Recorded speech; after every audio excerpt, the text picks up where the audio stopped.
What is the loudest sound in war? You might say artillery, the earth-shaking thunder of a 155mm howitzer that rattles your teeth even from a mile away.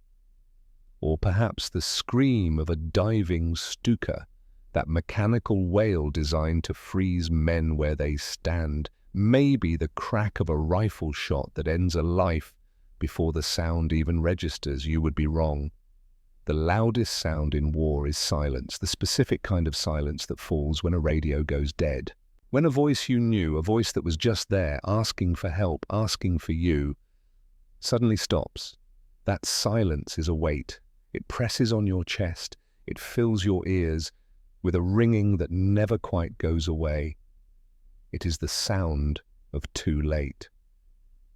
Lieutenant Thomas Brennan knows that silence. He is standing in it right now.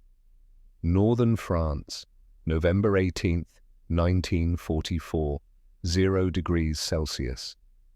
The kind of cold that seeps through wool and leather and settles in your bones. The rain has stopped, but the sky is still the color of old iron. Low clouds press down on the earth like a lid on a coffin. Mud stretches in every direction, broken only by the skeletal remains of hedgerows and the scattered hulks of military machinery. Brennan stands at the edge of what used to be a farmer's field. Now it is a graveyard, not of men, though plenty of those are buried here too. This is a graveyard of steel, American steel. Sherman tanks, the workhorses of the Allied advance, lie scattered across the landscape like the discarded toys of an angry giant. He is looking at one in particular. She is painted olive drab, weathered and streaked with mud. On her barrel, in fading white paint, someone has written a name, Betty May. She sits canted at a 15-degree angle, her right track completely unspooled and lying in the muck like a dead snake. Her turret is still traversed to the left, frozen in whatever her last action was. Her hatches are open. Empty. Betty May is not destroyed. There are no shell holes, no burn marks, no evidence of catastrophic damage. She's simply through a track. A few dollars worth of steel pins sheared off in the thick, sucking clay of the European winter. And suddenly, a war machine that cost the American taxpayer $48,000 became nothing more than a metal box, useless.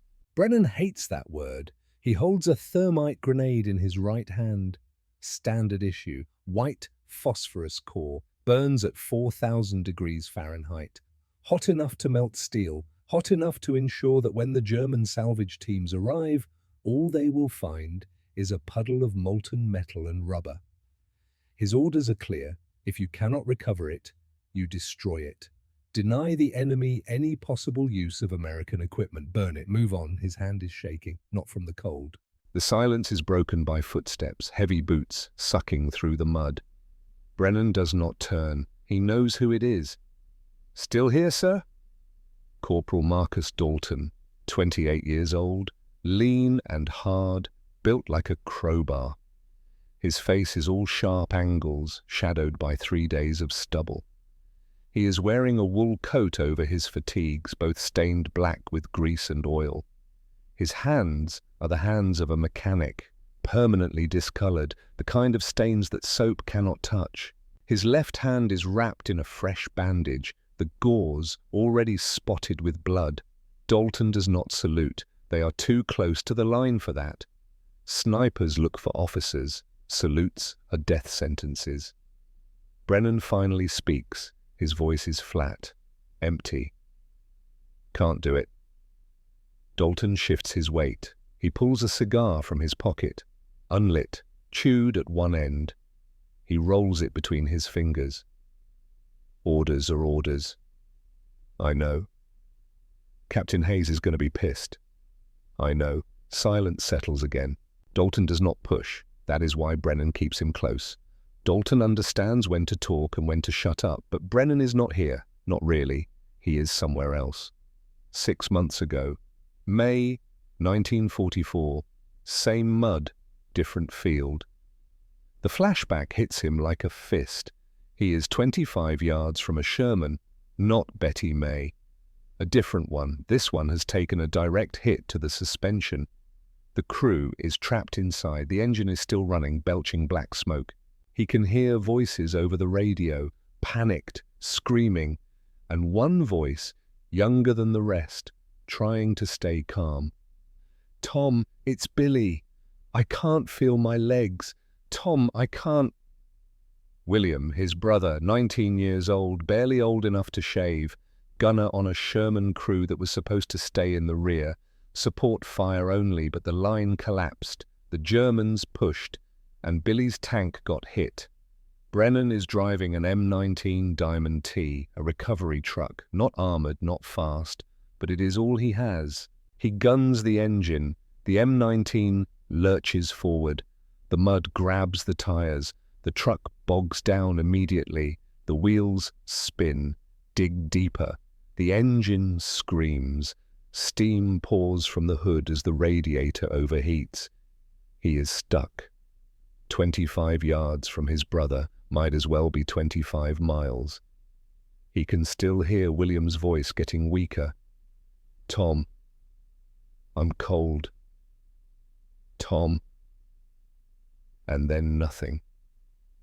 By the time the infantry cleared the area and pulled William out, he had been dead for 40 minutes, bled out internally, broken spine, crushable injuries from the turret mechanism collapsing when the shell hit. Brennan held his brother's body in the mud. William's blood soaked into his uniform. It took 3 men to pull him away. He made a promise that day, kneeling in the French mud with his brother's blood on his hands, never again. He blinks, the flashback fades. He is back in November. Standing in front of Betty May, the thermite grenade is still in his hand, his thumb is on the pin. Dalton is watching him. Quiet, patient. Brennan lowers the grenade. There has to be another way. Dalton nods slowly. He does not ask what Brennan is thinking. He already knows. The sound of an engine cuts through the cold air. Both men turn. A jeep is approaching, splashing through the mud. It skids to a stop 20 feet away. The driver stays in the vehicle, but a man climbs out of the passenger seat. Private First Class Patrick Sullivan, 35 years old, which makes him ancient by Army standards. Most of the men in this war are barely old enough to vote. Sullivan has lines around his eyes. Grey at his temples. He is from Boston, South Side Irish. Talks too much when he is nervous. Drives like he is still navigating Southie traffic, which is to say, recklessly and with complete confidence. Sullivan is holding a canvas dispatch pouch. He slogs through the mud toward Brennan and Dalton. "Lieutenant, got new orders from HQ. This..." Brennan takes the pouch, opens it, pulls out a folded sheet of paper. Radio teletype. The ink is still smudged. He reads it. His jaw tightens. Dalton watches his face. "Bad?" Brennan hands him the paper. Dalton reads, curses under his breath. Sullivan looks between them. "What's it say?" Brennan answers without looking at him.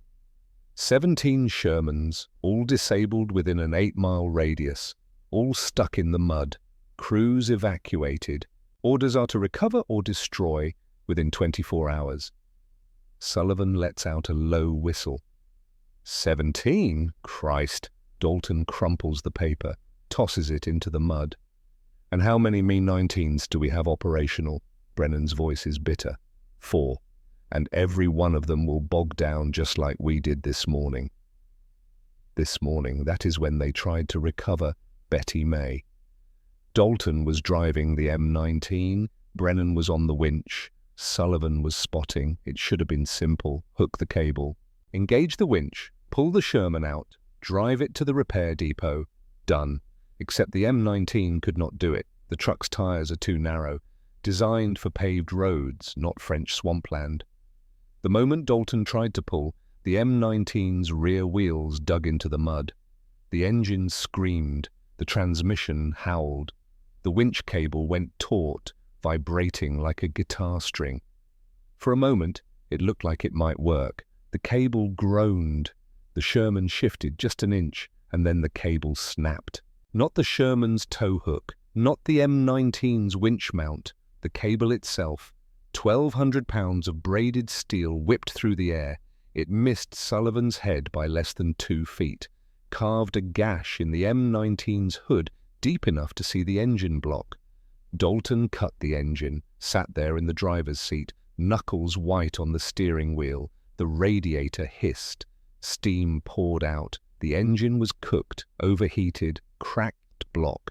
They had to abandon the M19 in the field.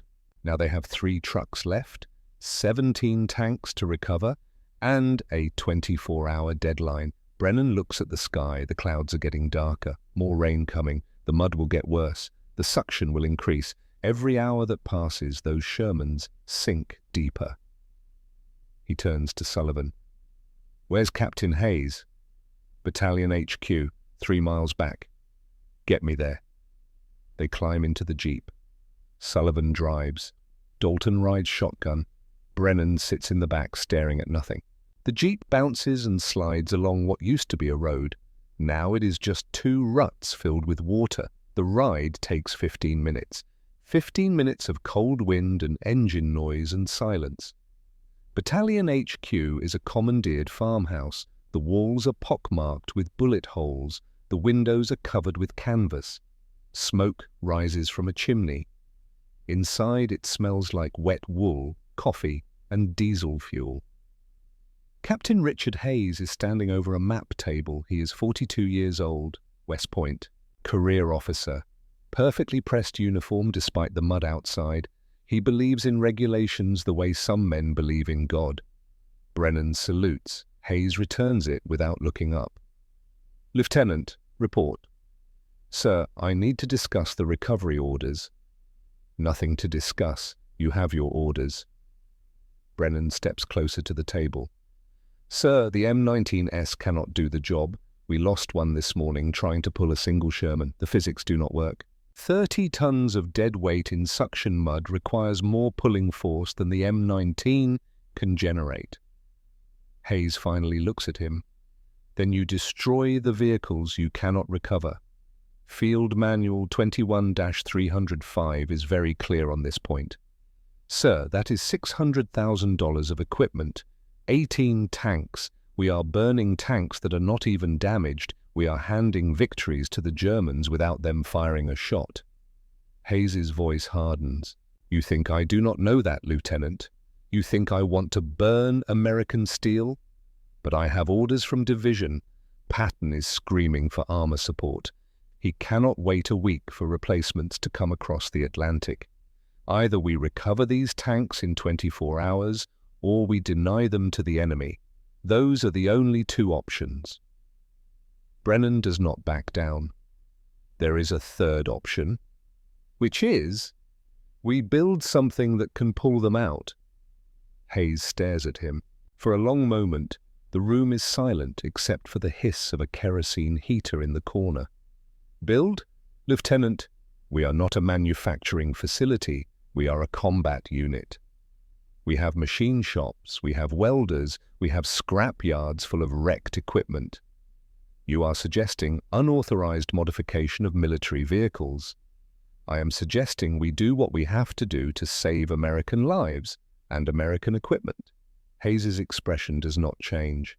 "Do you know what happens to officers who violate equipment regulations? Court-martial, dishonorable discharge, possible prison time." Brennan meets his eyes. "Do you know what happens to tank crews when we leave their machines behind? They lose faith. They start wondering if we will leave them behind too." The silence stretches. Hayes turns back to the map. "Request denied. You will follow your orders. Recover what you can with existing equipment. Destroy the rest. Dismissed." Brennan does not move. "Sir? I said dismissed, Lieutenant." Brennan salutes, turns, walks out. Outside, Sullivan and Dalton are waiting by the jeep. They can tell from Brennan's face how it went. Sullivan lights a cigarette. "So we burn them." Brennan does not answer. He is staring at the horizon, thinking. Dalton spits into the mud. There has to be surplus equipment somewhere. Depot, repair yard, something. Sullivan perks up. There is that scrapyard, 2 miles east, where they dump the stuff too damaged to repair. Brennan looks at him. Show me. They drive east. The scrapyard is exactly what it sounds like. Acres of wrecked vehicles, Shermans with their turrets blown off, half-tracks with their engines torn out, jeeps folded in half by explosions, the metal corpses of war, and in the back corner, half buried under a tarp, is something different. Brennan pulls the tarp back, stares. It is a truck chassis, but not like any truck he has seen. The frame is massive, reinforced I-beams, the axles are twice the diameter of a normal truck, and at the front, where the cab should be, there is just a bare frame. No hood, no windshield, just a driver's seat bolted to the chassis. Sullivan walks around it. What the hell is this thing? Dalton kneels, inspects the frame, runs his hand along a weld seam. M26 tractor, Pacific Car and Foundry prototype. They were testing it before Normandy, supposed to be paired with a heavy trailer. Idea was to haul damaged tanks. Why is it here? Never got the trailer, never got the cabin, probably wrote it off as incomplete. Brennan circles the chassis. His mind is racing. He can see it. Not what it is, what it could be. How much weight can this frame handle? Dalton checks the axle mounts, the suspension springs. Design spec? Probably 40 tons, maybe more. Engine? Halcott 440, inline 6, 18 litres. This thing is a monster. Brennan looks at the scrapyard around them, sees the wrecked German equipment, Panther tanks, Tiger tanks, and then he sees it.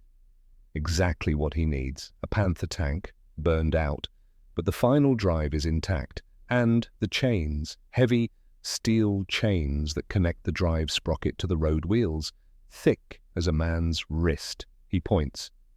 Can we use those chains? Dalton follows his gaze. A slow smile spreads across his face. Chain drive, son of a bitch. Sullivan looks confused. You want to put tank chains on a truck? Dalton is already walking toward the Panther. Drive shafts twist under load. Snap clean. But chains? Chains just pull. Distribute the force across every link. You cannot break a chain by pulling it straight. Brennan is nodding, pieces falling into place. We take the M26 chassis, mount the Halcott engine, use chain drive for the rear wheels, weld armor plating around the cab, make it bulletproof. Sullivan is catching on. You are talking about building an armored tow truck. I am talking about building something that does not care about mud, does not care about weight, something that can walk into hell and drag our people out. Dalton is inspecting the chains, runs his hand along the links, tests the wear. These will work. We will need to machine new sprockets, weld mounts to the axles, but it can be done. Brennan turns to both of them. Hayes said no modifications. Dalton shrugs. Hayes is not here. Sullivan grins. And what Hayes does not know will not hurt him. The rain starts again. Cold, relentless. It drums on the wrecked metal around them. But Brennan does not feel the cold anymore. For the first time since William died, he feels something else. Hope. He looks at the M26 chassis, at the chains, at the scrapyard full of possibilities. We have 72 hours. Let us build a dragon. November 22nd, 1944, 0600 hours. The machine shop is a converted barn. The original structure is still visible.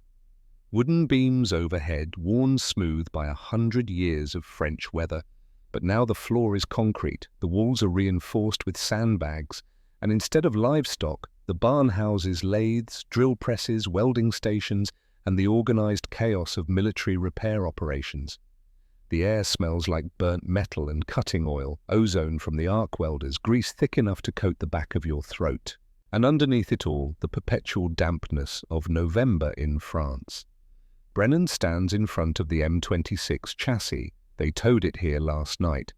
Dalton drove the only functional M19 they have left.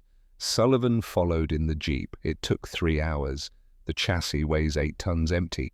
Getting it onto the trailer was an exercise in leverage, patience, and profanity.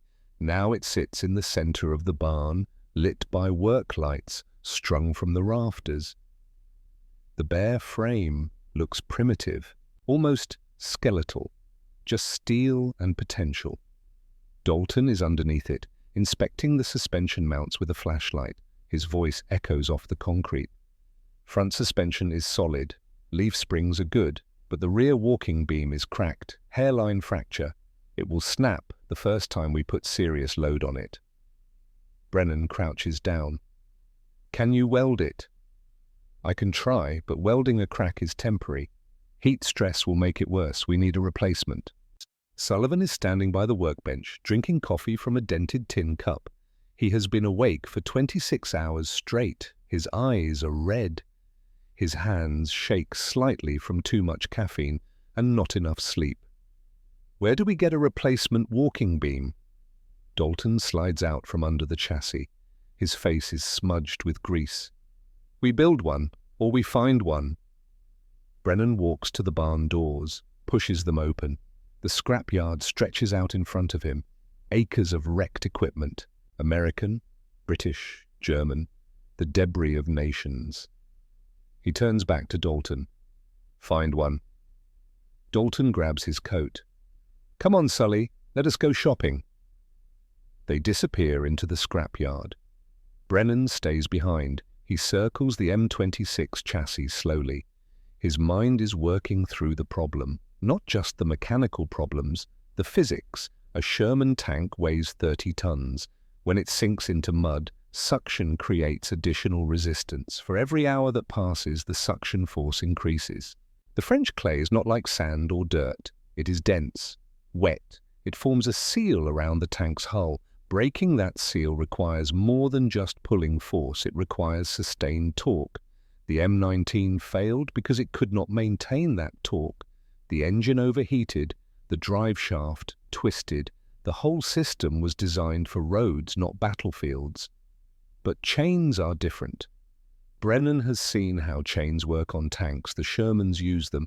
So do the German panzers. A chain does not twist. It cannot. Each link transfers force to the next link. The torque is distributed across the entire length. You can pull a chain until the sprockets shear off, but the chain itself will not fail. The trick is mounting them on a truck. He hears voices outside. Dalton and Sullivan are coming back. They are dragging something. It scrapes across the concrete as they pull it through the door. A walking beam assembly, torn from the wreckage of a logging truck. It is massive. Designed to carry tons of timber over rough mountain roads, the steel is pitted with rust, but the structure is sound. Dalton drops it next to the M26 chassis, wipes his forehead with his sleeve. Canadian logging truck, flipped during the invasion. Beam is intact. We cut it free. Brennan inspects it. The beam is longer than the M26's original, heavier, but the mounting points are similar. Will it fit? Dalton kneels, measures with a tape measure, checks the mounting brackets. With modifications, we will need to drill new holes, reinforce the frame mounts, but yes, it will fit. How long? To install? 6 hours, maybe 8. Brennan checks his watch. They have been working for 3 hours. That leaves 69 hours until Hayes' deadline. Do it, Dalton nods. He walks to the welding station, pulls on heavy gloves, picks up a cutting torch. The flame ignites with a soft whoosh. Blue fire, hot enough to cut through steel like butter. Sullivan brings over the chains they salvaged from the Panther tank. Each chain is 10 feet long. The links are 3 inches wide, solid steel. They clank when he drops them on the workbench. These things weigh a ton. Brennan lifts one end, feels the weight, the heft of it. They have to. They are going to pull 30 tons. He sets the chain down, picks up a single link, studies it. The engineering is simple, elegant. Each link has 2 pins. The pins fit through holes in the adjacent links. When force is applied, the pins bear the load. The links pivot slightly, allowing the chain to flex around the sprocket. Dalton is cutting the old walking beam free. Sparks cascade like a waterfall of molten metal. The barn fills with the high-pitched whine of the torch, the smell of burning steel, heat radiating off the cut in visible waves. Sullivan watches, drinks more coffee. He is not a mechanic. His job is driving. But he understands enough to know what they are attempting is borderline insane. You really think this will work? Brennan does not look at him. It has to. The cutting torch goes silent. Dalton shuts it off, pulls the old walking beam free. It clangs to the floor. He drags the new beam into position, starts measuring, marking drill points with a piece of chalk. The work settles into a rhythm. Dalton drills. Brennan holds the beam steady. Sullivan fetches tools, coffee, sandwiches that taste like sawdust but provide fuel. Hours pass. The light from the barn doors shifts as the sun moves across the sky. Cold air seeps in. The heater in the corner runs constantly but barely makes a dent in the chill. By 1800 hours, the new walking beam is bolted in place. Dalton tests it, pulls on it with a come-along winch. The beam flexes slightly under load, then holds. The welds are clean, the bolts are torqued to spec. That will hold 40 tons, maybe 50. Next comes the chain drive system. This is the critical modification, the part that will either make this work or turn the whole project into scrap metal. Dalton has machined new sprockets, cut them from quarter-inch steel plate using the mill. Each tooth is precisely shaped to match the chain links. The tolerances are tight. Too loose and the chain will skip. Too tight and the links will bind. He mounts the sprockets to the rear axle, welds them in place. The welds have to be perfect. Any weak point will fail under the stress.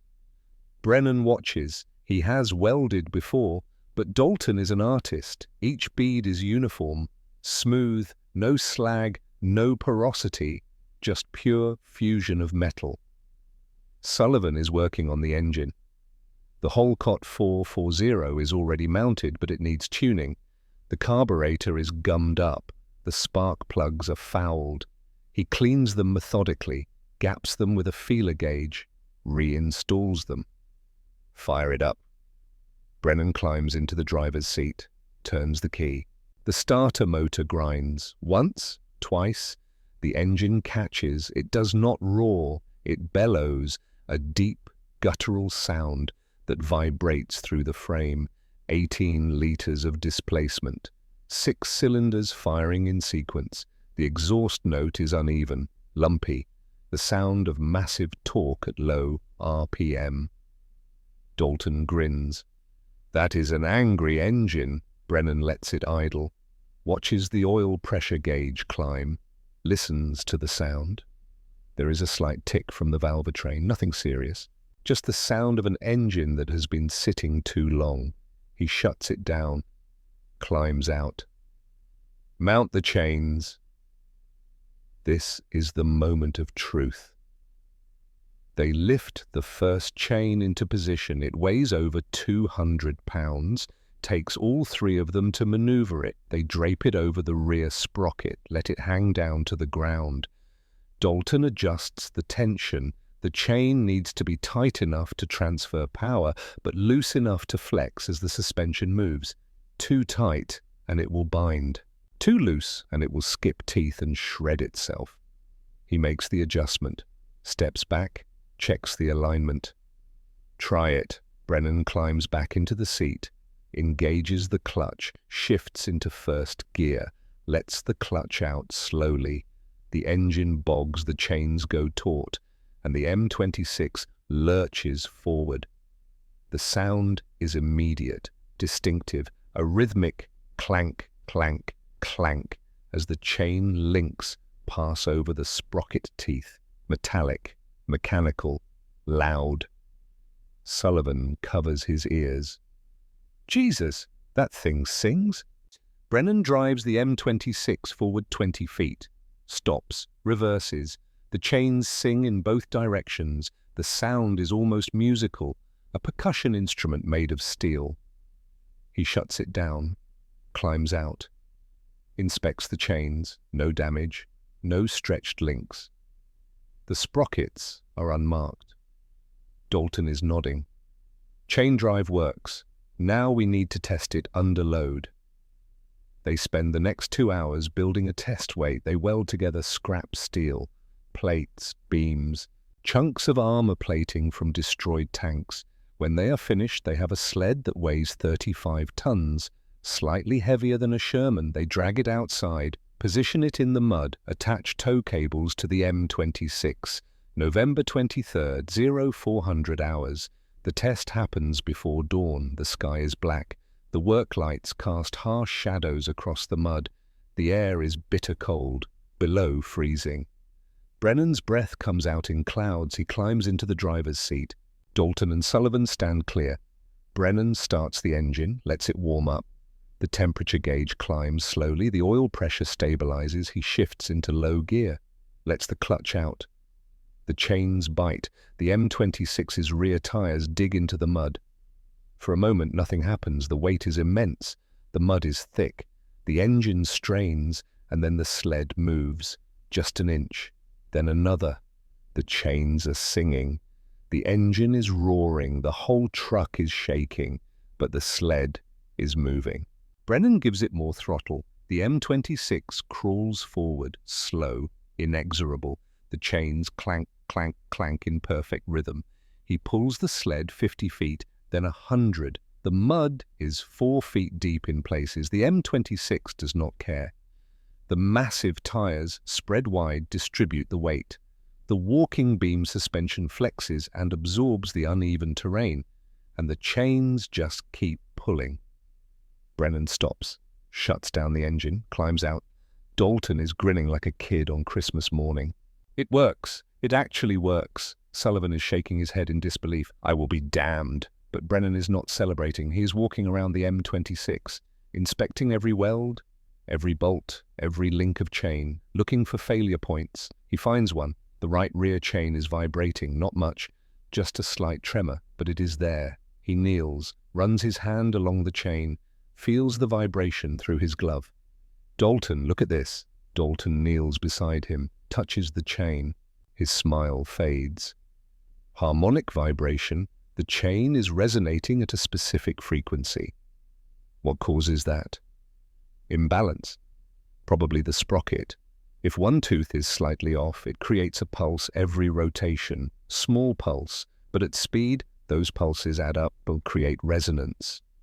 What happens if we ignore it? Dalton stands. His face is grim. At low speed? Nothing. At high speed, the vibration will increase exponentially. Eventually something will fail. Could be the chain, could be the sprocket, could be the whole damn suspension. Brennan looks at the M26, at the sled they just pulled, at the proof that the concept works. We need to test it at speed. I do not recommend that. We need to know. Dalton hesitates, then nods. They disconnect the sled. Brennan climbs back into the driver's seat. He is going to drive the M26 on open ground, push it to 15 miles per hour, see what happens. Sullivan and Dalton move to a safe distance. Brennan starts the engine, shifts into second gear, accelerates. The M26 picks up speed, 10 miles per hour, 12. The chains are singing louder now. The vibration is increasing. He can feel it through the steering wheel, through the seat. 15 miles per hour. The vibration becomes violent. The whole truck is shaking. The chains are screaming. A high-pitched whine overlaid on the clank, clank, clank. And then the suspension fails. The right rear walking beam snaps. A crack like a gunshot. The beam breaks clean in two. The rear of the truck drops. The chains go slack. The M26 slews sideways, tilting at a crazy angle. Brennan cuts the engine. The truck grinds to a halt. Silence. He sits there, hands still on the wheel, breathing hard. Sullivan and Dalton run over, pull open the door. You okay? Brennan climbs out, looks at the damage. The walking beam they spent 8 hours installing is destroyed. The right side of the truck is sitting on the ground. The tire is flat. The chain has come off the sprocket and is lying in the mud like a dead snake. Sullivan stares at the wreckage. Well, damn. Dalton is already inspecting the brake. The metal has sheared clean through. Stress fracture. The vibration created micro cracks. The cracks propagated, and under load, the whole structure failed. He stands, wipes his hands on his pants. We need damping, something to absorb the vibration before it builds up. Brennan is quiet. His jaw is tight. They have just lost 12 hours of work. They have less than 60 hours left, and they are back to square one. Sullivan lights a cigarette, offers one to Brennan. Brennan takes it. They stand there in the cold, smoking, looking at the broken truck. What now? Brennan does not answer right away. He is thinking. The walking beam failed because it was rigid. It could not absorb the shock. What they need is something that can flex, absorb energy, act as a buffer between the chains and the frame. He turns to Dalton. The logging truck beam is too stiff. We need something softer. Softer means weaker. Not softer metal, softer suspension. We need tires that can absorb the shock. Sullivan looks at the M26's current tires. They are standard military truck tires, 36 inches tall, hard rubber, designed for durability, not comfort. Bigger tires? Brennan is nodding, pieces falling into place. Much bigger, big enough to act as shock absorbers, distribute the weight over a larger contact patch, reduce the pressure per square inch. Dalton is following the logic. Where do we find tires that big? Brennan is already walking back to the scrapyard. He has seen something days ago. Did not think anything of it at the time, but now it makes sense. He finds it in the back corner. A crashed C-47 Dakota. The transport plane went down during the invasion, nosed into the ground. The fuselage is crumpled, the wings are sheared off, but the landing gear is intact, and the tires are massive, 50 inches tall, 20 inches wide, designed to absorb the shock of a multi-ton aircraft hitting the runway at 100 miles per hour. Brennan points. Those. Dalton walks over, inspects the tires, runs his hand over the tread. The rubber is thick, heavily reinforced. The sidewalls are like steel cable embedded in rubber. These might work. But mounting them on the M26, the wheel wells are not big enough. We will have to cut the frame, widen the axles. How long, Dalton thinks, calculates. 16 hours, maybe 20, and that is if we do not run into problems. Brennan checks his watch. November 23rd, 0600 hours. They have 54 hours left. Get started. They work through the day, through the night. The barn never goes dark. The work lights stay on. The welders keep burning. The smell of ozone and burnt metal never fades. Dalton cuts the wheel wells wider, uses the torch. The cutting takes hours. Precision work. One mistake and they ruin the frame. Sullivan helps remove the C-47 tires. They are so heavy it takes all three of them plus a chain hoist to lift each one. Brennan machines new axle extensions, widens the track by 8 inches on each side. This will make the M26 more stable, less likely to tip. They work in shifts, 2 working, 1 sleeping. But the sleep never lasts more than 2 hours. There is too much to do. By the morning of November 24th, the new tires are mounted. The M26 looks different, wider, squatter, more aggressive. The massive tires dwarf the frame. Dalton steps back, looks at it. Looks like a damn monster, Sullivan nods. Looks like a dragon. Brennan climbs into the seat, starts the engine. The whole cot roars to life. He engages the clutch, shifts, lets the clutch out. The M26 moves. The chains sing. But this time, the vibration is different. The massive tires absorb it, dampen it. The ride is smoother, more controlled. He drives it in a circle. The steering is heavy. The truck is wider now, harder to maneuver, but it is stable. He stops, shuts down, climbs out. Hook up the sled. They attach the test weight again. 35 tons.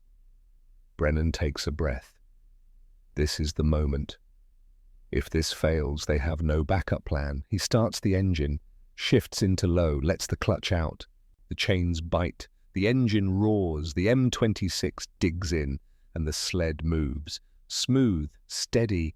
The massive tires are gripping. The walking beam is flexing but holding. The chains are singing their steel song. Brennan accelerates 5 miles per hour, 10, 15, no vibration, no screaming metal, just the steady clank, clank, clank of the chains and the bellow of the engine. He pulls the sled 200 yards, then stops, shuts down, climbs out. Dalton and Sullivan are standing there, not smiling, not celebrating, just nodding. Brennan inspects the truck. Every weld, every bolt, every link, everything is solid.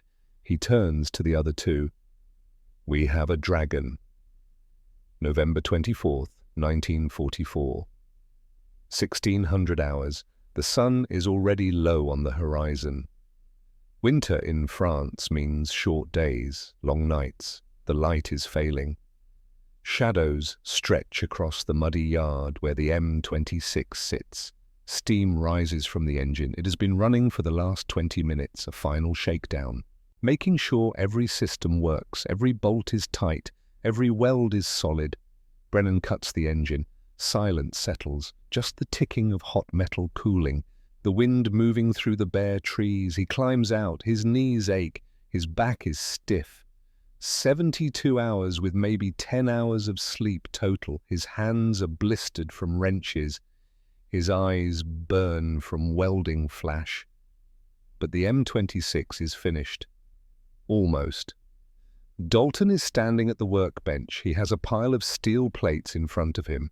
1/4-inch armor plating, salvaged from a destroyed German bunker. The metal is pitted, scarred, but it stopped bullets once. It will stop them again. We need to armor the cab. Brennan walks over, picks up one of the plates, feels the weight. Each plate is 4 feet by 3 feet. Solid steel. 70 pounds each. How many? 8. 4 for the sides, 2 for the front, 2 for the vision ports. They carry the plates to the M26. Start measuring. Marking cut lines with chalk. The cab is just a bare frame right now. A seat, a steering wheel, an instrument panel, no protection. A sniper round would go straight through the driver. Dalton fires up the cutting torch. The blue flame hisses. He cuts the first plate to size. The cut is perfect. Clean edges, no burrs. They position it against the left side of the cab. Dalton tack welds it in place. 4 tacks, just enough to hold it. Then he goes back and lays a full bead. The weld glows orange. Molten metal flows. Fuses the plate to the frame. The process takes 2 hours. 8 plates, 40 feet of weld. By the time they finish, the cab is a box, armored on all sides. The only openings are narrow slits, vision ports, 6 inches wide, 2 inches tall, just enough to see the road ahead. Sullivan is working on the machine gun mount. They have a Browning M250 caliber, heavy machine gun, fires rounds the size of a man's thumb, effective range 1,200 yards, rate of fire 500 rounds per minute. He bolts the mount to the roof of the cab. A ring mount allows 360 degrees of traverse. The gunner stands in the cab, head and shoulders exposed, dangerous, but necessary. Someone needs to provide covering fire. Brennan inspects the mount, pulls on it, tests the welds. Solid. Sullivan loads a belt of ammunition. 50 rounds, brass cartridges linked together. Each round weighs 4 ounces. 50 rounds is 12.5 pounds of ammunition, plus the gun itself. 84 pounds. The whole assembly weighs close to 100 pounds. Dalton climbs up, tests the gun, swings it left, right, points it at the sky. The mechanism is smooth, well-oiled. Good to go. A sound cuts through the evening air. An engine, a vehicle approaching. They all turn. A jeep is coming up the road. Driving fast. Too fast for the conditions. It slides to a stop near the barn. Captain Hayes climbs out. He does not look angry. He does not look pleased. He just looks tired. The weight of command. The burden of impossible decisions. He walks toward the M26, stops 10 feet away, stares at it. The truck looks nothing like it did 3 days ago. The massive tires, the armored cab, the machine gun mount, the chains hanging from the rear axles like steel intestines. It looks brutal, purpose-built, a machine designed for one job and one job only. Hayes walks around it slowly, runs his hand along the armor plating, touches one of the chains, does not speak. Brennan, Dalton, and Sullivan stand at attention, waiting. Finally, Hayes looks at Brennan. "Does it work?" "Yes, sir." "You tested it?" "Yes, sir." "Pulled 35 tons through 4 feet of mud. No mechanical failures." Hayes nods, slowly. He looks at the M26 again. At the Dragon they have built from scrap and desperation. He reaches into his coat, pulls out a canvas bag, tosses it to Brennan. Brennan catches it, opens it. Inside are boxes of 50 caliber ammunition, 500 rounds. There is a Sherman stuck in the valley they are calling Bowling Alley, 3 miles northeast. Tank designation Iron Duke. Crew is alive, trapped inside. Germans have the area zeroed in with 88mm anti-tank guns. Every vehicle we have sent in has been destroyed or driven back. He pauses, looks each of them in the eye. Survival rate in that valley is 15%, maybe less. I am not ordering you to go. I am asking for volunteers. Brennan does not hesitate. We will go. Hayes looks at Dalton and Sullivan. You two. Dalton spits into the mud. Where he goes, we go. Sullivan nods. Hayes takes a breath. When he speaks again, his voice is different, quieter.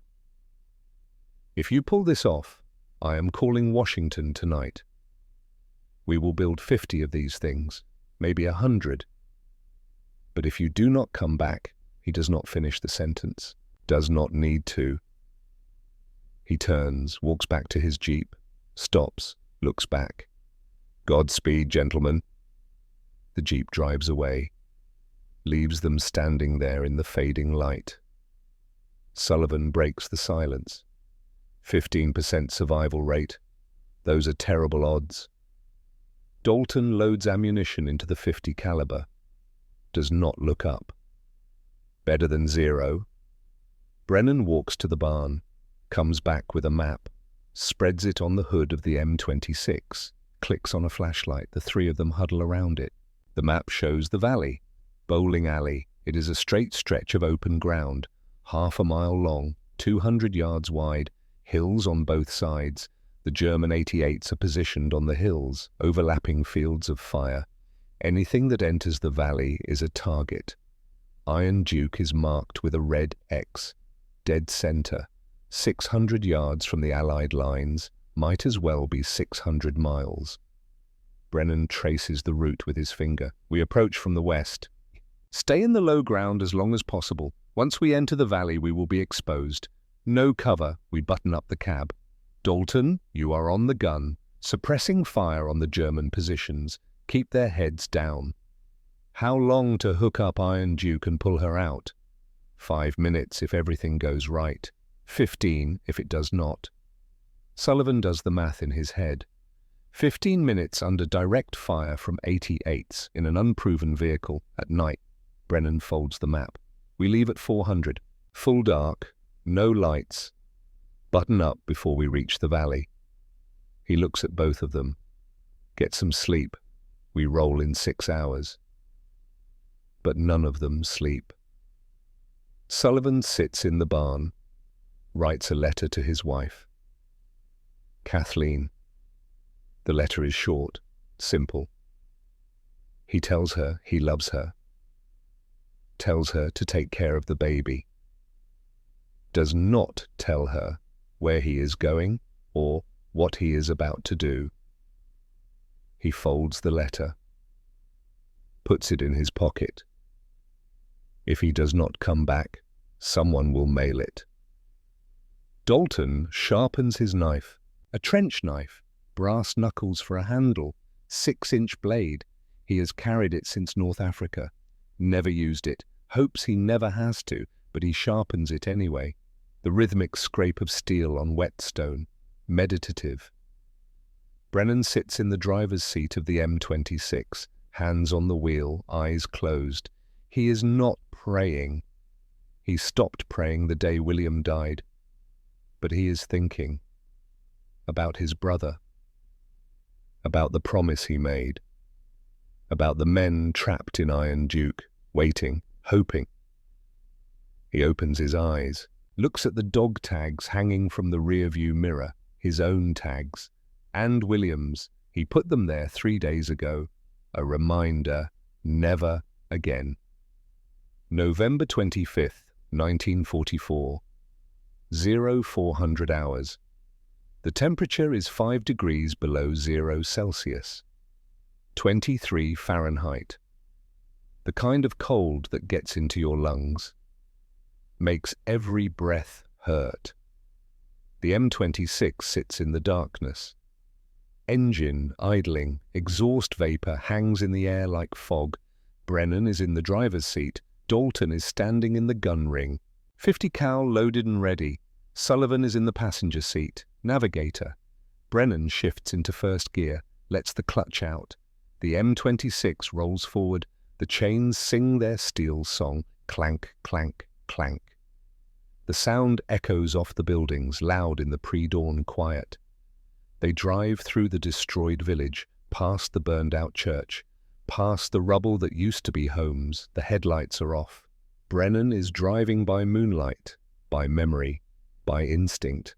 After 2 miles, the road ends. Just mud and shell craters from here on. Brennan shifts into low gear. The massive tires grip. The M26 crawls forward. The suspension flexes, absorbs the terrain. The chains keep pulling.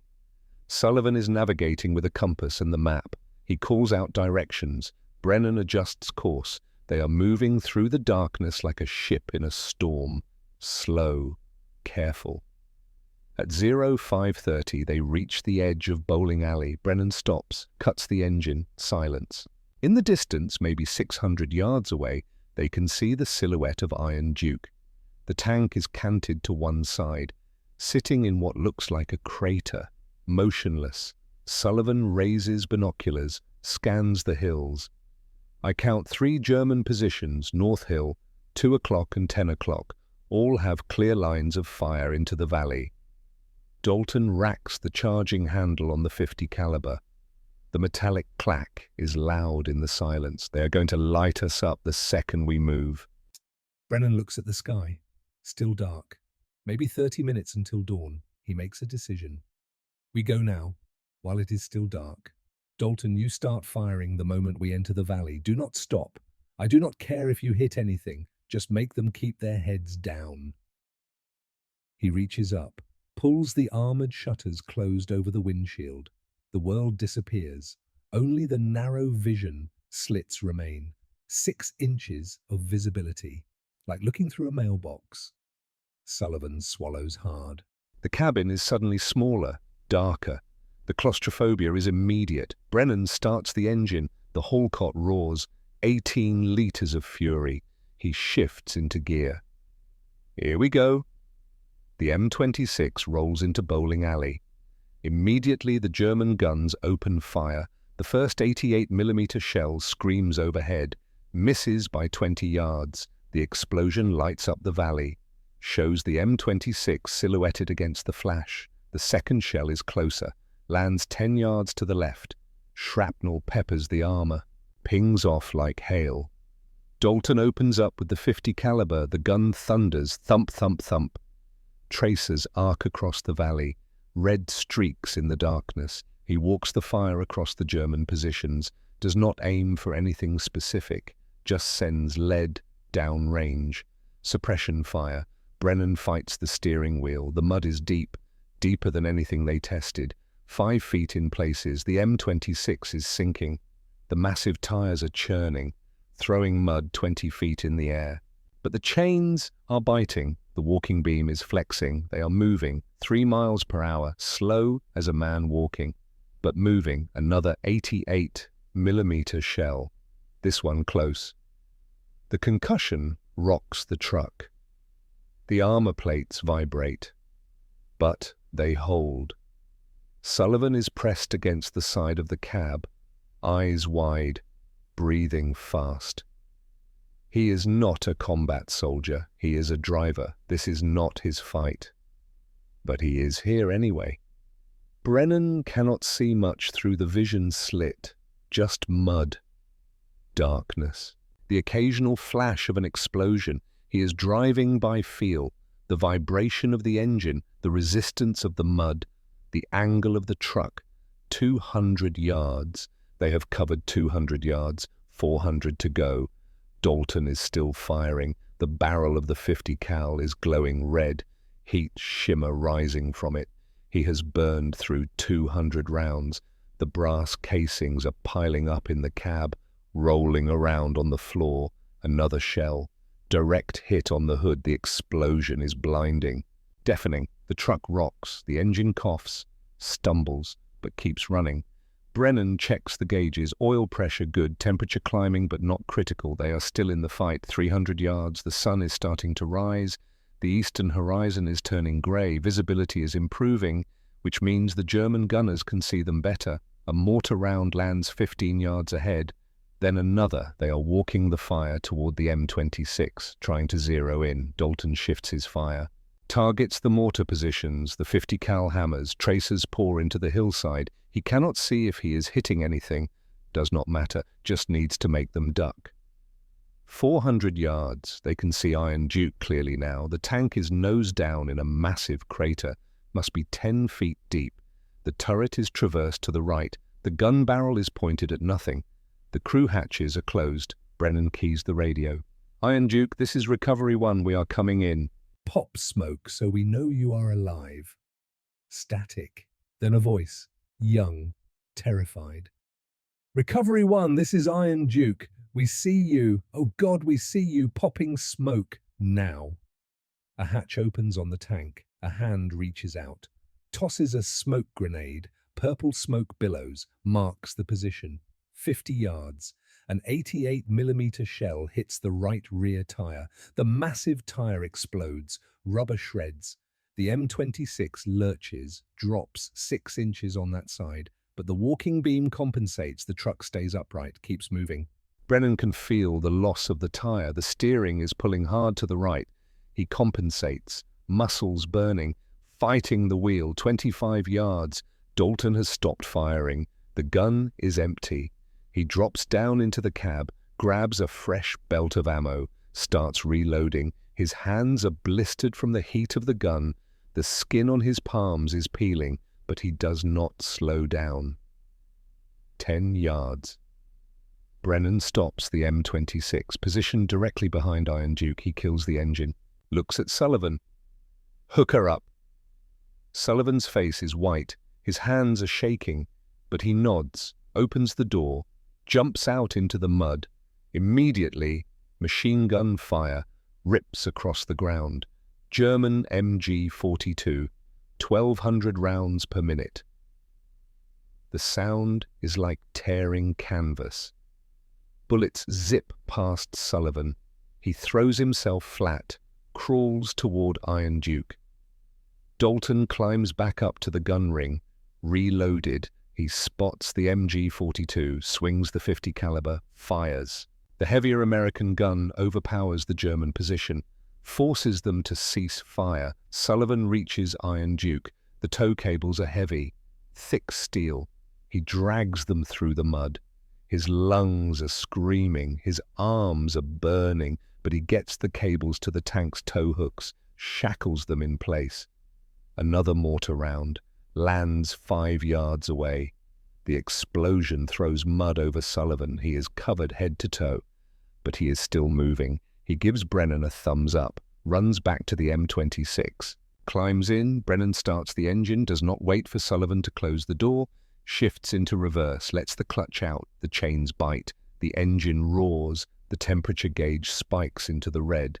The oil pressure is dropping. The truck is dying, but not yet. Not yet. The cables go taut. They hum with tension. The sound is a high-pitched whine, like a violin string about to snap. Iron Duke does not move. The mud has her. Suction. Physics. The earth does not want to let go. Brennan floors the accelerator. The Hallcott screams. The remaining 3 tires are smoking, spinning, digging, and then Iron Duke moves. Just an inch, then another. The mud makes a sound, a sucking, gasping, like the earth is giving birth. The tank breaks free. At the exact moment Iron Duke comes loose, an 88mm shell lands where the tank was sitting. 3 seconds earlier, and it would have hit, would have killed them all. But they are moving. The M26 is reversing, dragging 30 tons of Sherman through the mud. The chains are singing. The engine is bellowing. Smoke is pouring from the hood. Brennan cannot see where he is going. He is driving backward, through vision slits, in a truck missing a tire, towing a tank. Under fire, he does not care. He just keeps his foot down, keeps pulling. 200 yards, 300. The German fire is intensifying. They know their target is escaping. They are throwing everything at it. 88 seconds. Mortars, machine guns, shells are landing all around. The concussions are constant. The armor is taking hits, dents, gouges, but it is holding. 400 yards, 500. They crest the ridge, enter the Allied lines. Safety. Brennan cuts the engine. The sudden silence is shocking. Just the hiss of steam, the tick of cooling metal, the ringing in their ears. He sits there, hands still on the wheel, breathing hard. Sullivan opens the door, falls out into the mud, lies on his back, staring at the sky, laughing or crying, maybe both. Dalton climbs down from the gun ring. His face is black with powder residue. His hands are burned. He lights a cigarette with shaking fingers. Brennan climbs out, walks to Iron Duke. The tank commander is opening the hatch. A sergeant, mid-20s, face streaked with tears and grime. The sergeant climbs out, stands in front of Brennan, does not salute, just stands there. Then he reaches into his pocket, pulls out a set of dog tags. Holds them out. Your brother, William Brennan. He was in my battalion, different tank. But when it happened, I was there. I held him. He talked about you, said you would understand why he volunteered, said you would be proud. Brennan takes the tags, William's tags, blood still staining the metal. His throat is tight. He cannot speak, just nods. The sergeant, Carter, wipes his eyes. If it was not for you and this monster you built, I would be dead. My crew would be dead. Thank you does not cover it, but thank you. Brennan finds his voice. Your tank is safe. That is all that matters.